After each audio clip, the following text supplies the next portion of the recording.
Welcome to Episode 2 of the Flight Sense Saga, Volume 3, Unit Delta Bravo 6. Supporting original content is a good thing for fans because it gives fans more worlds to discover and new ways to spark their imagination.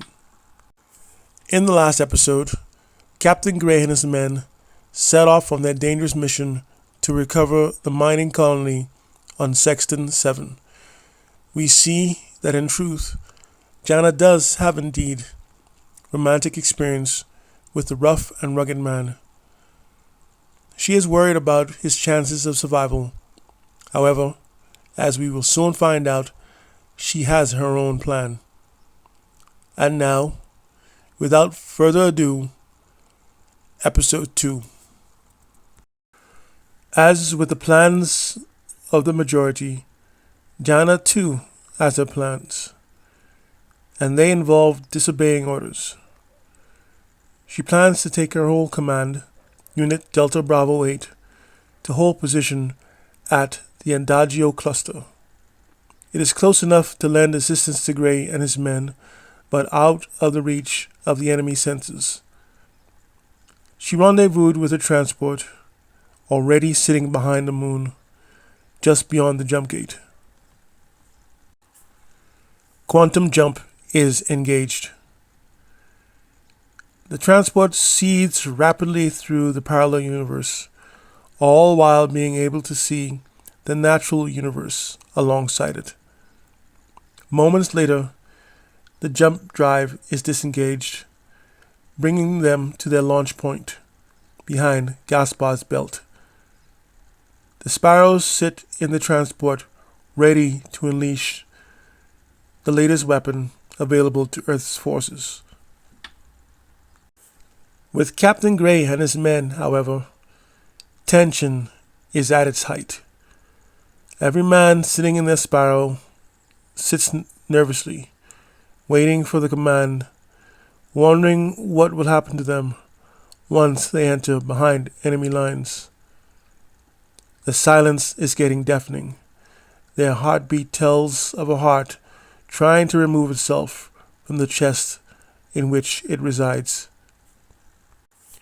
Tick tock, tick tock, tick tock goes the clock, louder and louder until Gray orders the engagement of the teleport drive. Every Sparrow vanishes. Every Sparrow teleports, reappearing right in front of the main mine shaft, all but one. One of them appears with only its half front materializing. They are ordered to abandon ship and head for the mouth of the mountain. The enemy is onto them, and with covering fire, the two pilots make cover. They fire into the faces of two enemy soldiers, smashing in their faces. They are then joined by 12 Sparrows to both set a perimeter inside of the mine and to cut off any relief troops that might be inside the mine itself.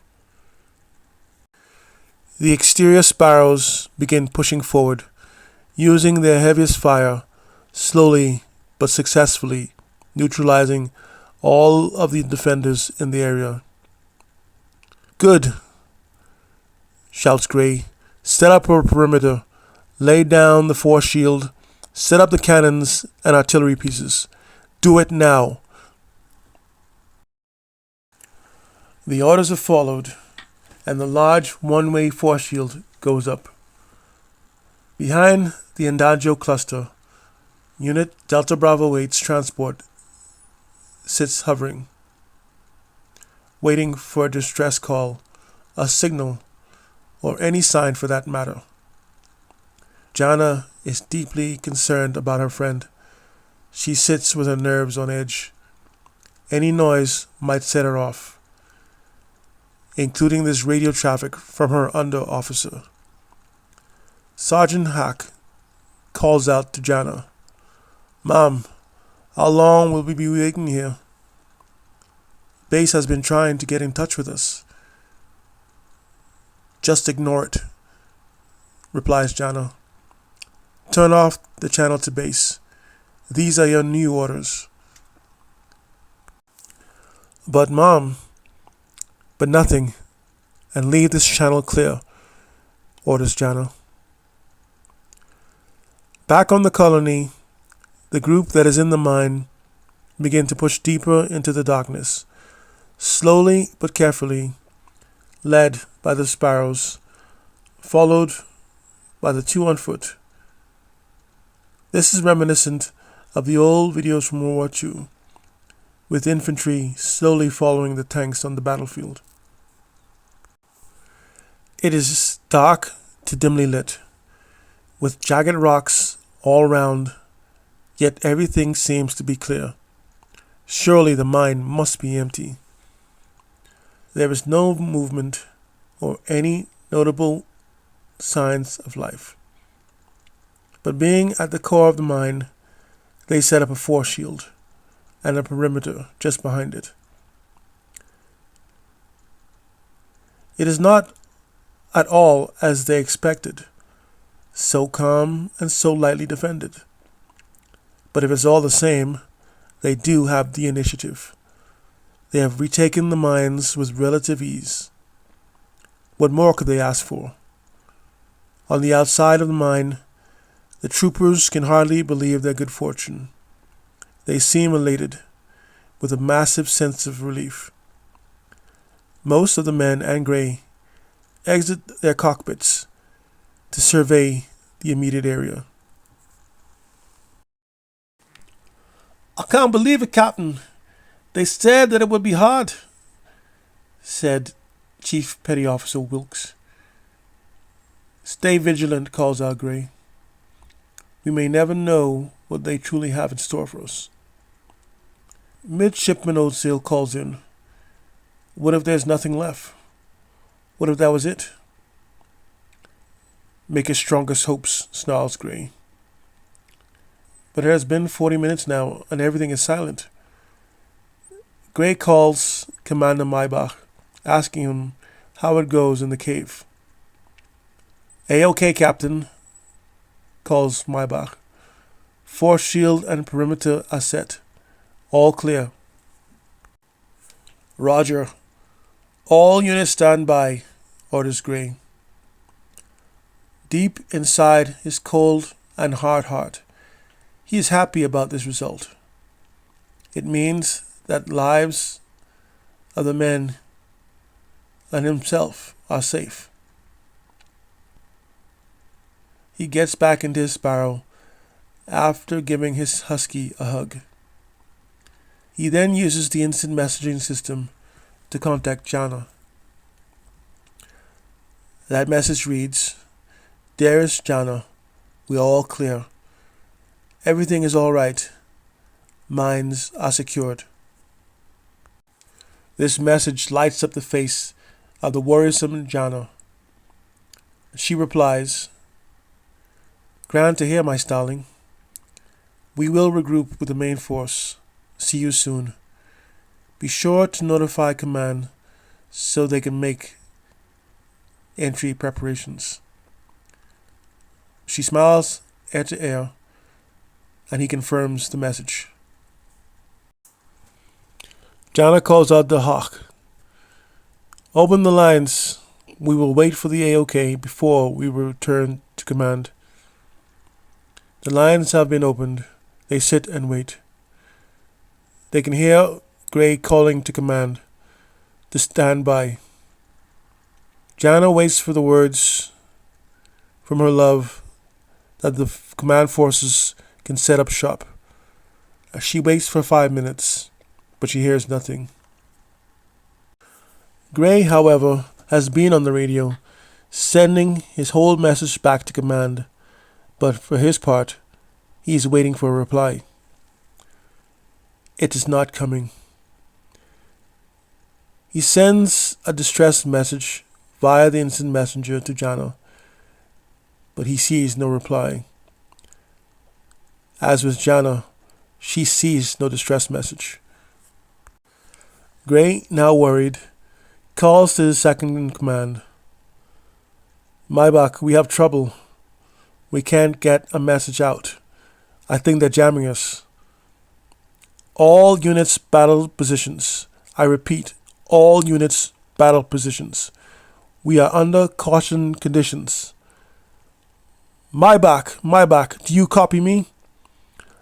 And Maybach responds, I copy you. Be prepared. We are being jammed. Get your group in order. Expect a heavy enemy response in high numbers. Hold to the mine. Hold your position and do not, I repeat, do not give any ground. Roger that, replies Maybach. Maybach then orders his group to load up and make available variants of ammunition possible to repel the enemy.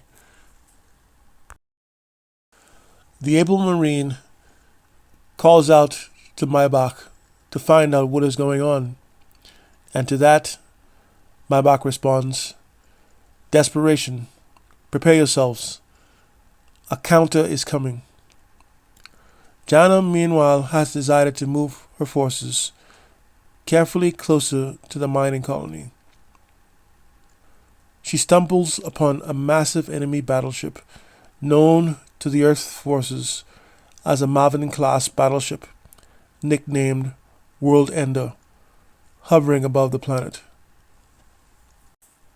It is indeed a massive and heavily armed ship that by itself has destroyed whole armies, and today it has been sent to deal with the human question, the human attempt to retake their colony.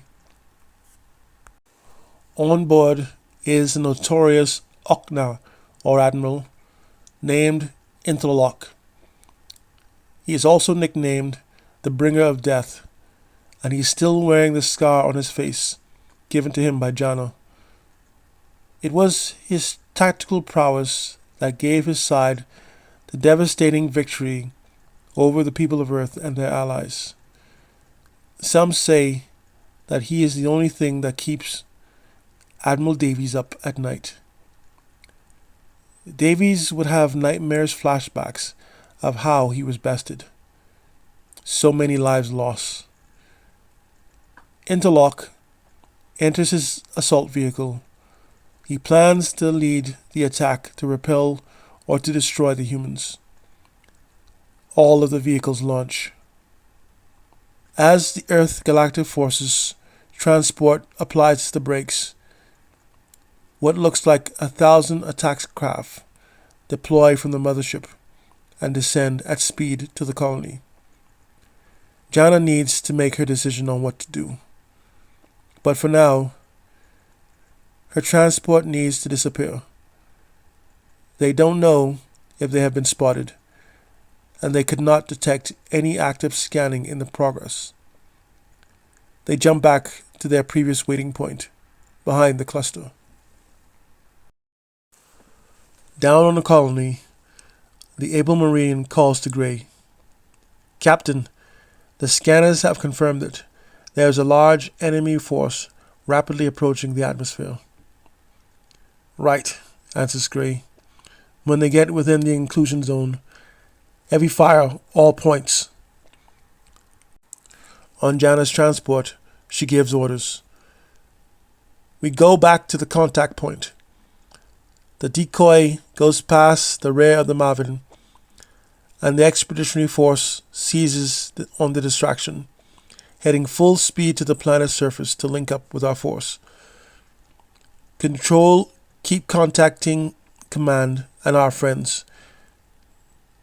Please make sure that they are aware and on their way to assist.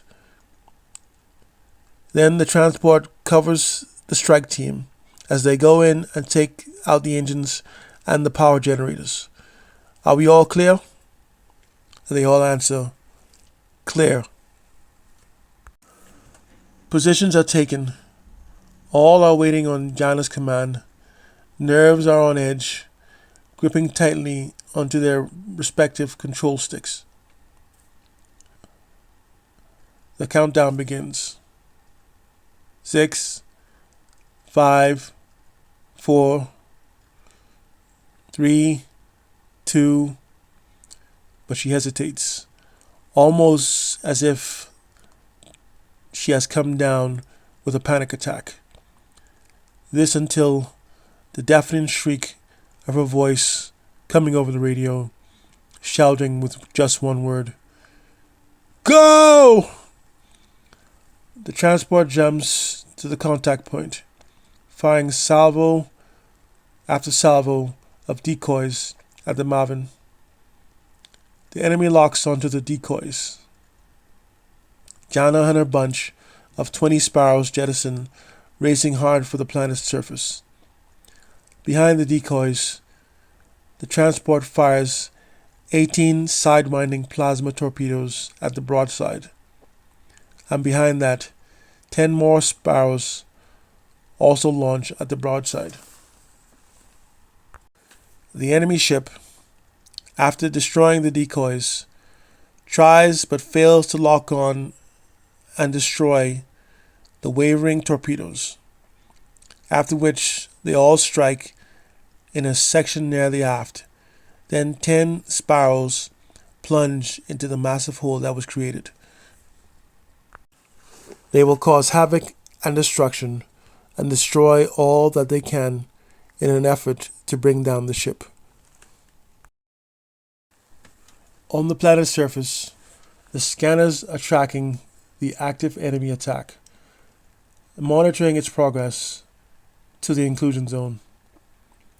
As the monitor shows, over half of the attacking force enter that inclusion zone. "Charge the cannons," orders Gray. As they charge, the rise in energy is extremely loud. 3, 2, 1. "Open fire!" shouts Gray. 12 well-placed cannons fire salvo after salvo of wide energy blasts from the elevated 120mm rifle cannons, firing through the one-way force shield. Vehicle after vehicle is destroyed. Interlock sees his soldiers being destroyed all around him. He is angered. He shouts the order to disperse, but maintain formation. As the attackers split, the humans unleash plasma energy-seeking missiles, resulting in the loss of some 50 enemy craft. Inside the mine, von Maybach sits in his barrow, tense as never before. He thinks that he sees a glimmer of something, rapidly approaching and shrieking just past the left side of his barrow. This glimmer nags at his instincts severely, causing him to run his scanner. It scans from left to right, and almost immediately he detects an enemy soldier, all 7 feet, inside the force shield with them. It is walking slowly towards the men on foot. Maybach throws open his canopy, taking aim at the enemy and firing 12 blasts into the enemy's back in full auto. He terminates the soldier while also dropping its cloaking filter. Maybach wonders what's going on and how could they get through the shield. Just as he thinks this, 20 enemy soldiers pile in from caverns to the right and the left, armed with heavy rifles. The humans stare at them as they begin their slow trot towards the force shield. The humans do nothing as they are expecting the shield to hold. But as the enemy gets up to a run, they activate their cloaking filter and run through the shield, opening random and indiscriminate fire. It is a frantic scene, as some humans die. That is, until they regroup to hold off the enemy. And Maybach can be heard over a crackling radio, shouting, calling for Captain Gray. Captain! Shield don't work! Shields don't work! Can walk through it! I repeat, shield! What? Repeat? Calls out Gray. Troops can through the shield!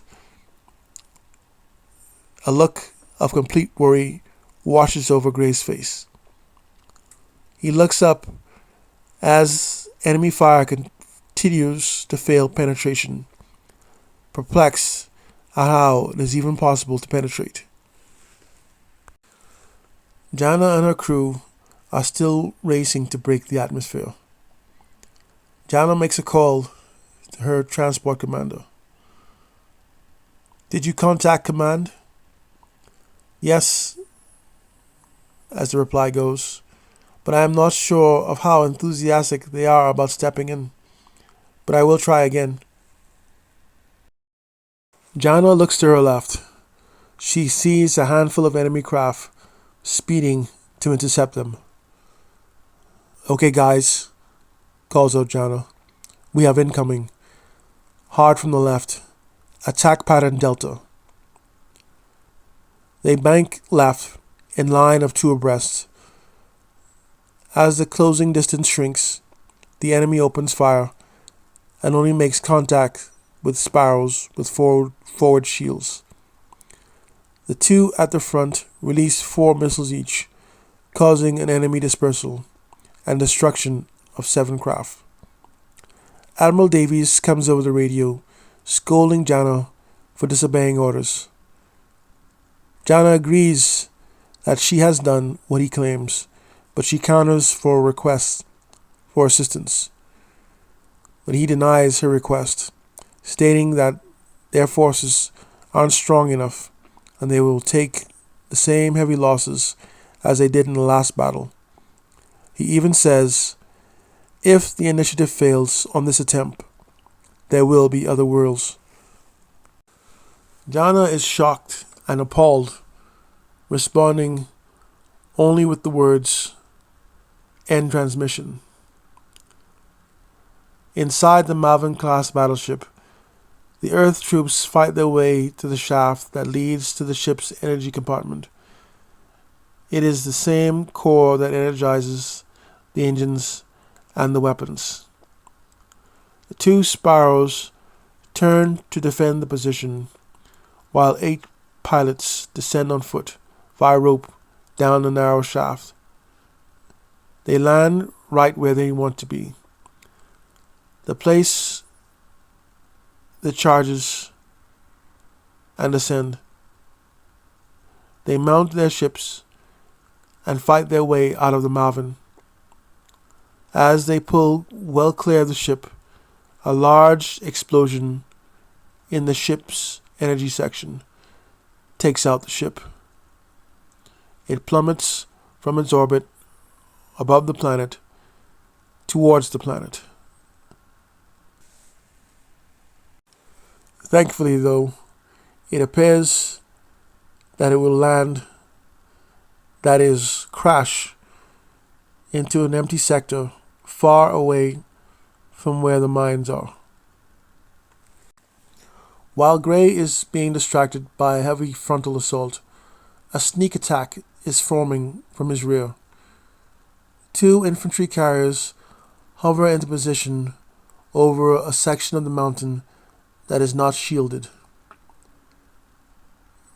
80 of those men, roped down to the mountain, moving rapidly to the foreshield. They rappel face forward towards the shield. Incoming from the rear, sir. Gray's attention is caught. Open fire on our guest, responds Gray. 3 by 3, they are shot down. But the back rows decide to jump, turning on their cloak and dropping through the shield, 60 of them. They all throw magnetic grenades in every direction, killing some men, some damaging sparrows, and one destroys the shield generator. The shield drops, and they decloak, signaling the open season on the humans. The shield can be recalibrated to compensate for the destroyed generator, but at present, the Interlock spearheaded incursion is dangerously close to success. "Fall back to the mouth of the cavern," shrieks Grey. His hard bastards are barely holding on, most of them already vanquished. But, under heated cover fire, they manage to extricate to the necessary equipment, including the bodies of their fallen comrades, to the mouth of the cave. Just as they are about to up the shield, Interlock lands 100 feet away from them, exiting his vehicle. He calls out to them in English, which is something that he has never done before. "Humans, friends, I say, stop your madness. Surrender yourselves, save your lives, stop your resistance, and you may leave unharmed. You may return to see your women and your family. What do you say to this?" Grey responds very poignantly, "You are our enemy. You will give us no quarter. How can we trust someone like you? I would rather fight to the death. This is your last chance. Take this offer." But before Grey can mount a response, back in the distance and behind Interlock, and through the reddish mist of the planet's atmosphere, the Maven explosion can be seen, with multiple explosions heard. Interlock turns to look at it, and he is very, very angry at this development, demanding answers via his communicator. Second later, Jana and her unit arrives, firing at will, forcing the enemy to quickly retreat. Success. The enemy attack was successfully thwarted. The humans have retaken the mine that they lost after the great battle on that very dark day. Jana lands, and she throws off her helmet and charges straight towards Grey. They share a warm embrace, ending in a grand kiss. Interlock and his remaining forces meet up with a transport as he watches Prince Jalmi and his forces fire at the Maven, completely destroying the already stricken ship. Interlock and his remaining forces make quantum jump, vanishing them from sight. An hour after the battle, the Earth's forces' rebuilt Grand Fleet sit in the colony's orbit. Admiral Davies congratulates Grey and his 12 remaining men. Giami and a dismissive Jana look on. On his homeworld, General Ehud Delok stands before the ruling council, describing his newest defeat. He is very angry with himself, as he never loses. His rant is interrupted by the main council member. This is Forlock, father of Interlock, and he reminds his son to remain calm. For he says, "Don't worry, my son. For 4 million lifetimes, we have dominated the cosmos. We have set the tone, taking control of this new vast expanse. Today, they have humiliated us severely, but worry not, my son. the great weapon is complete, and we will once again completely vanquish our enemies. Thank you for listening to the Flight's End Saga, Volume 3, Unit Delta Bravo 6. Please like and share this video and subscribe to this channel. Support new unoriginal content by subscribing to this channel. That way you will make it possible to benefit from an entire omniverse of new and unique content. Podcast stories. Stories for your mind and your ears.